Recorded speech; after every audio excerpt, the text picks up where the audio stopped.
Hello, you beautiful people. It's good to see you here. Wow. I don't know if any of you got our message that we had Sharon send earlier today, but this is going to be the last time we're going to be in circle for a while. But we are here, and you are there, and we are together. So, blessings to all of you. Sananda here.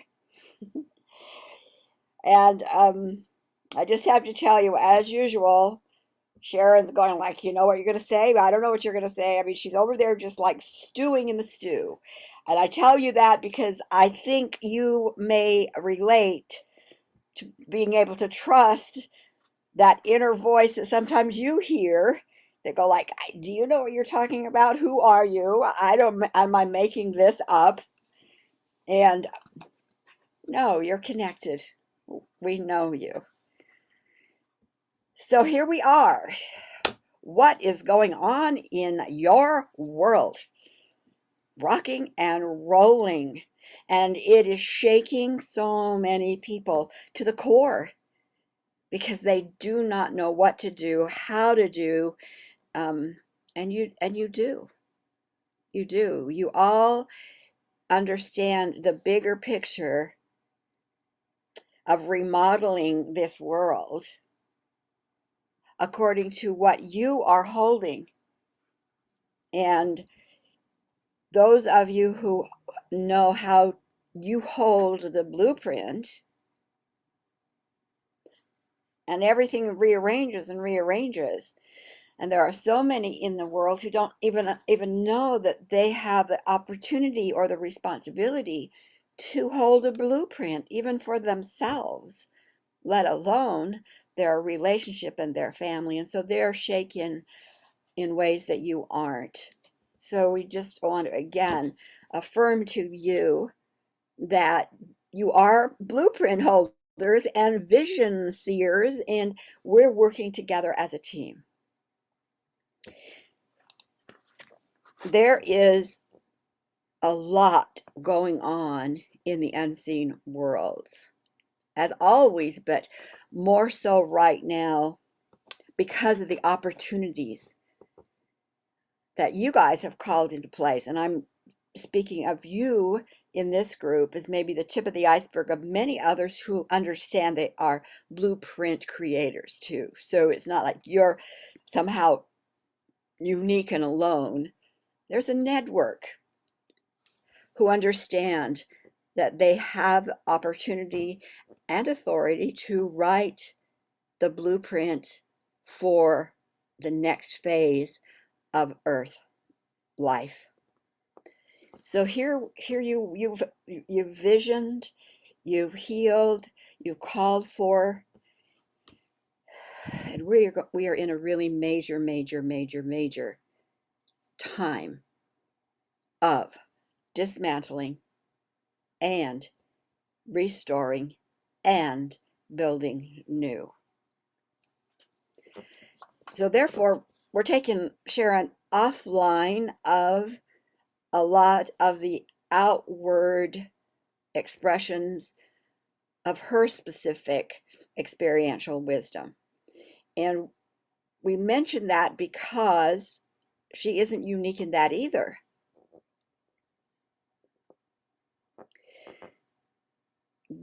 This is a time to consider what is your specific experiential wisdom package. What is it that you know, love, are passionate about? And how can you put that into action steps?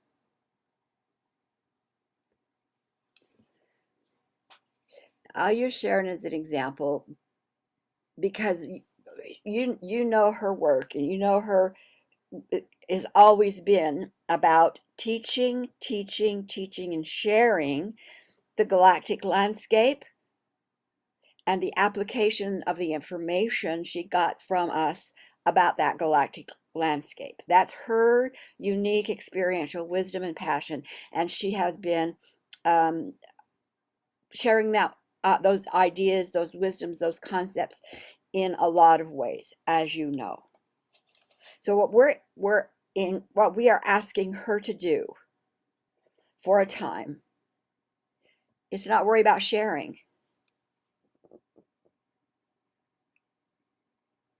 but to she knows us, and instead work with us in action.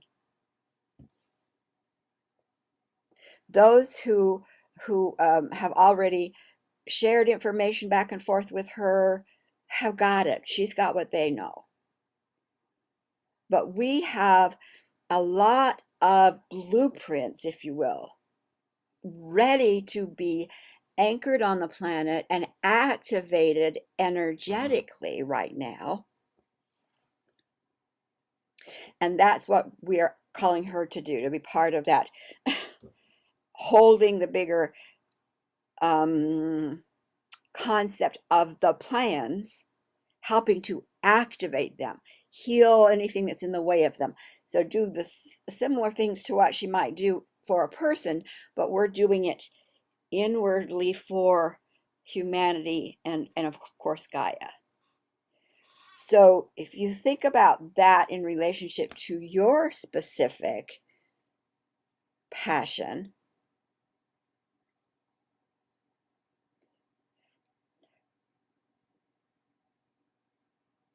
check in with your group, your teachers, with us. How can you be most effective, and where are you most powerfully called? Maybe through the summer, maybe through the fall, but certainly for the next few months, to be part of a bigger team. And do not distrust if you feel the call from those in spirit whose names you have put on a pedestal, and you feel that call and they say, I am, and I need your help. Don't distrust that. Don't distrust that. So to give you an idea, your passion, what kind of excites you, and it might be sitting in the sun or under the shade of a tree, calling in, doing energy, activating. It might be all, nobody else would know how powerful you are or what you're doing. That's not the measure of your participation. Taking time to say, what am I so passionate about? What is it that makes my delicious juices come alive? And what would that look like if it were in a form? Or show me the vision of what that could look like in form, so that we see your spark that you've claimed. We know your spark. You have many sparks, actually, but we know your spark. But what spark in this moment comes alive for you? And you're holding that energy and you're just sparking with it. We will see that, and then you can say, this is what I see for my family. This is what I see for my life. This is what I see for humanity.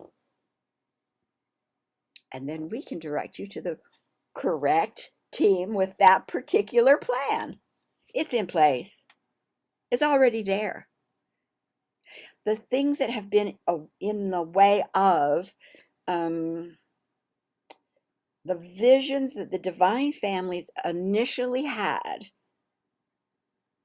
What does peace look like? What does intuitive knowingness look like? What does curiosity look like when it's benefiting everybody? That's the original visions, and they've been so covered up and crippled and twisted, and you've had to kind of walk in the mud and wonder what in the world you're doing on this planet.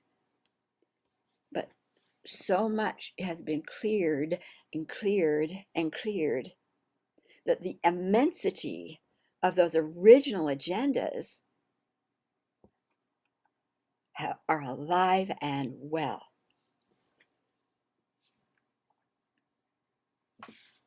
So find your spark. What's the vision? What is it? What is it for you? And I say, okay, where's my team? Because the plan's in place, and it's in place in a bigger, more expansive way than you can even imagine. And if you get a name as your touch point, trust it. If you don't get a name, trust it. You know, that's the phase we're moving into.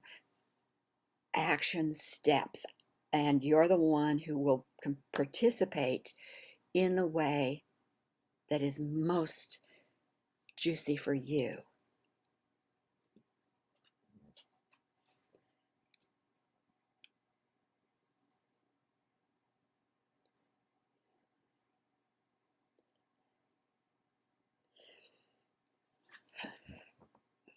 Okay. So Gabrielle wants to come in.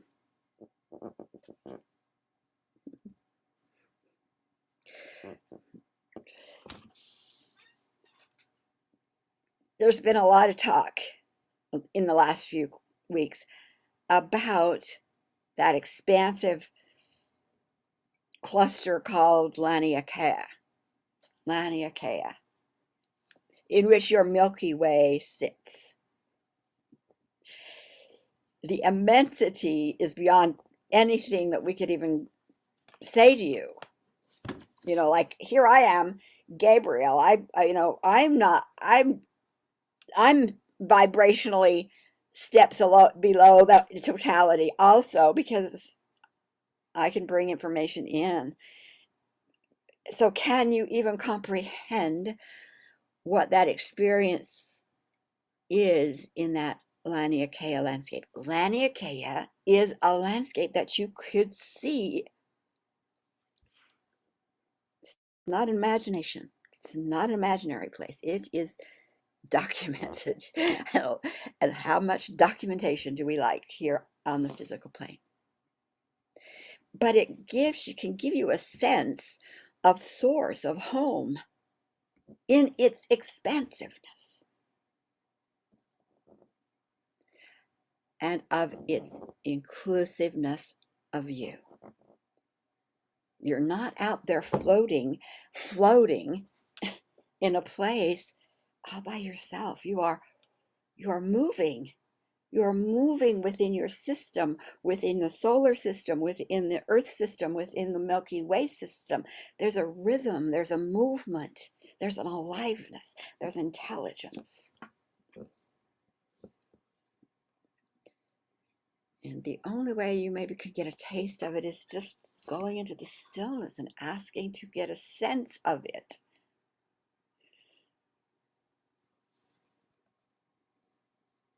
To make that part of your wisdom of this is where I fit. It's not like, oh my gosh, Earth is just a little speck in an unimportant way. No, that's not it.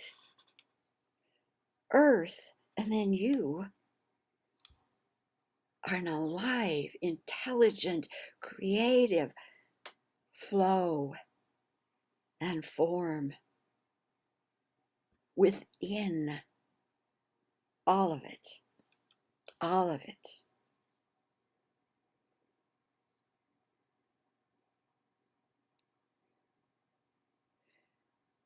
And if you spend time there, what will that do to the boxes that we construct? That this is what life is. This is who I am. This is truth. What will it do to those boxes? So I just wanted to step in to just cheer on your connection into Laniakea. There's aliveness there. And wherever there is breath of aliveness, there's intelligence there. It isn't inert. You may not understand it. I may not understand it. but I certainly can allow myself to feel the dance there, to feel the embrace there. And in that, notice anything in my awareness that wants to pull me down. Unplug, unplug, unplug.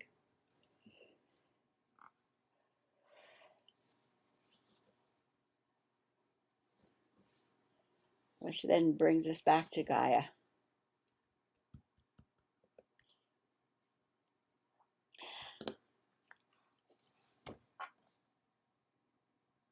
I am going to say again, please continue calling for the absolute elimination of the shell around our space we call Earth and the Earth atmosphere, and that shell that traps us. It traps our breath. It traps our ability to connect with and flow. We are told that the toxins that are building up within that shell are our problem, our fault. They're natural. You are always going to have entropy. There's entropy with every breath, with every action you take. You cannot eliminate that. So to try and eliminate actions that cause toxins isn't the answer. It's recognizing that those outside dominating societies put a very strong shell boundary around this Earth mission group to control, dominate, and use.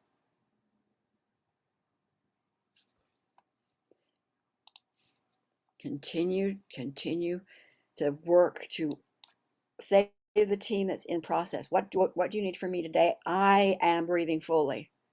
Gaia is breathing fully. We flow within the greater expanse of Laniakea.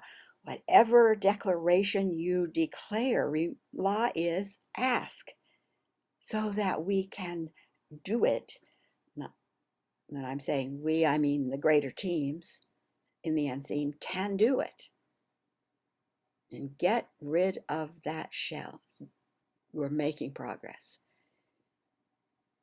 And you'll know when they say, okay, what your part is done, your part's done.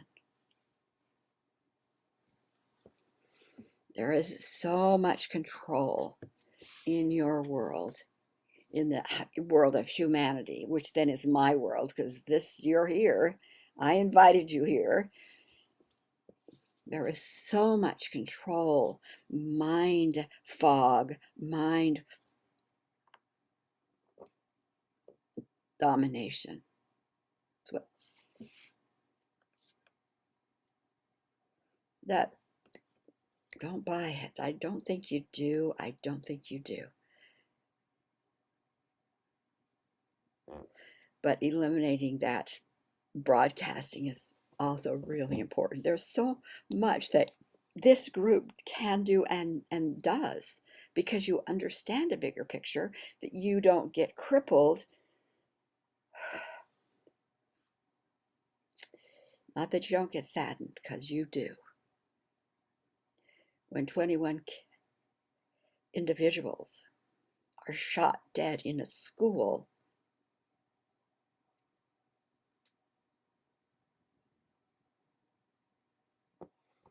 totally unneedful, totally not right. And you know, there is a lot within that situation that you could say this and this and this and this. What is out picturing? What has been planted in the psyche of humanity's unconscious field that says it's okay for an individual to carry around a war weapon along the streets of any place? Or weapons do what? Weapons solve problems. Weapons keep us safe. Who planted that seed? And who's going to eliminate it? Who planted the seed that children on this planet are there to be used at the discretion of outsiders? Fuel their factories for their voyeuristic attractions? Who and where is that seed? And who is going to eliminate it? Who planted the seed that says elected officials can deceive and excuse themselves with having no benefit for the humanity that they're elected to represent? Who planted the seed that they're not accountable to build good? Who planted that seed? And who's going to eliminate it? Who planted the seed that says the answer is guns in the hands of teachers and greater armor for police? Who planted that seed? And who's going to eliminate it?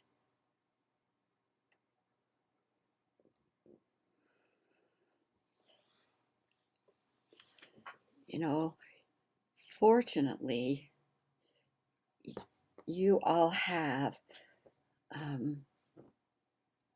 the understanding that the law says that you in a physical body, especially souls in female bodies,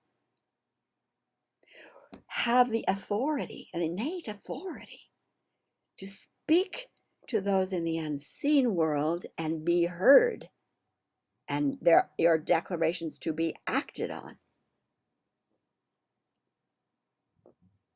And that word can be given in an instant, And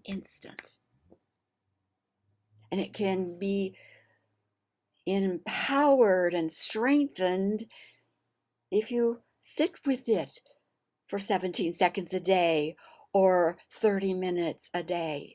It will be strengthened.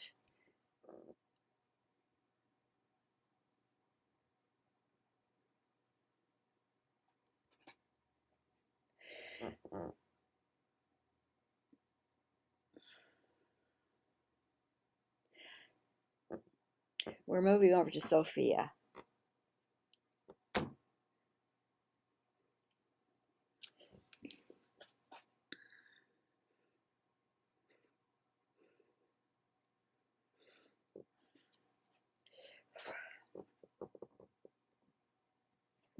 I don't think we've heard from Sophia before. I don't know. My sisters.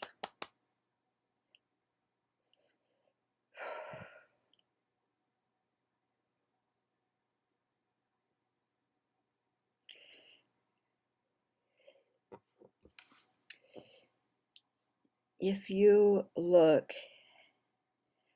at the stand that the citizens in Ukraine have been making,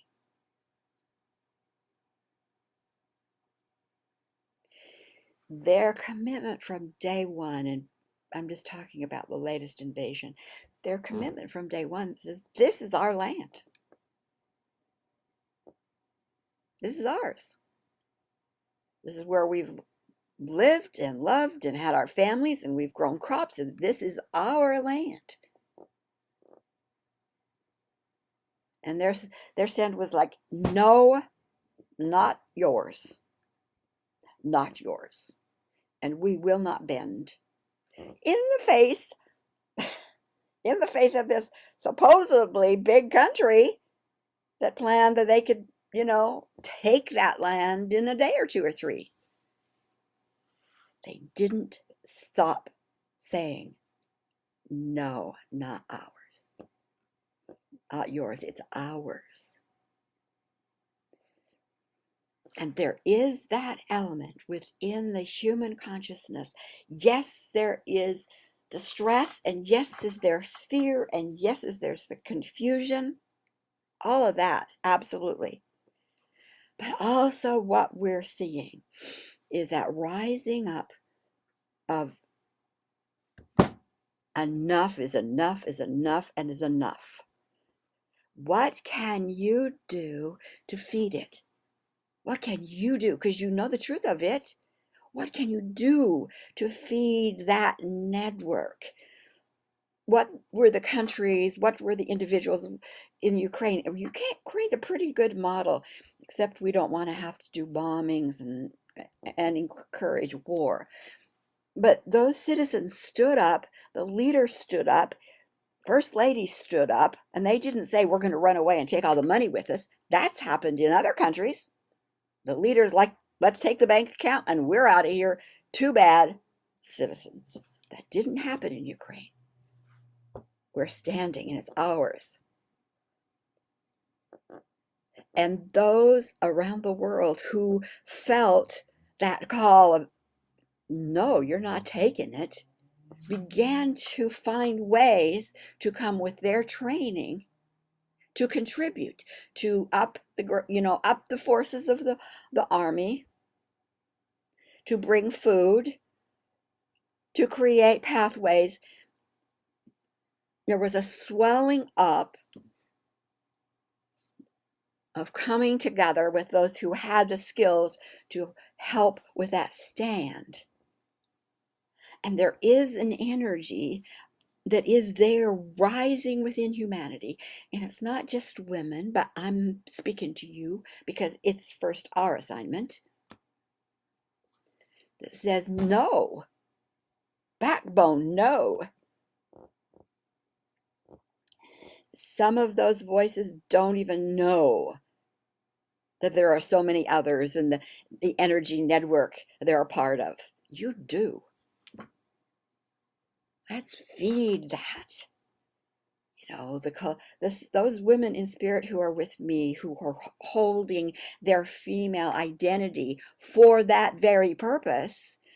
Sharon calls us the Sophia Collective, I think, because it's not just me. There's many, many souls who've retained the identity as female for now to help you. And you anchor what we are, what you are, you anchor it. No more powerful place to be at any time than in a physical bodysuit on the planet. What would happen if we also started to just feed that network and fire that network and encourage and vision that network rising up in whatever way they all felt to do? That would be kind of cool to watch, don't you think?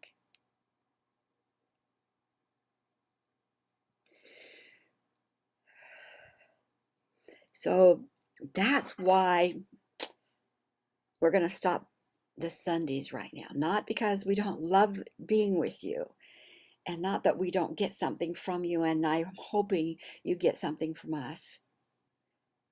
But we want you to do what you know you can and have.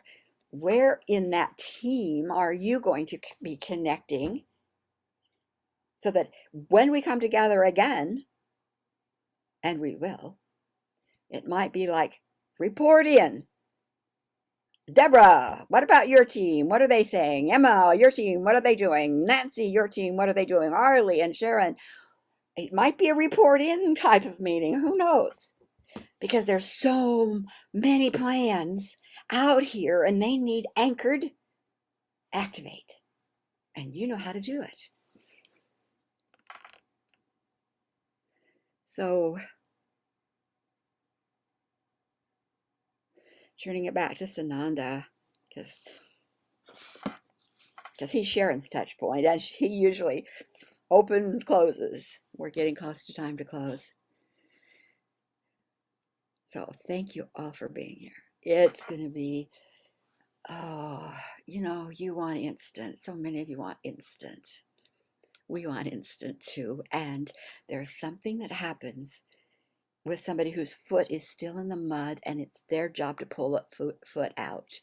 Everything else is out, so it's easier because of you, but they're the one who have to get the foot extracted. So understand that too. Let's get as much cleared and energized as possible, so that when we energize that network that Sophia spoke of, those individuals just have to pull their foot out of the mud, and they don't even know by how quickly that happened. Like, surprise, surprise, magic. That's where we are hoping to go with you. So thank you so much for being here, and we'll meet again. Love you all.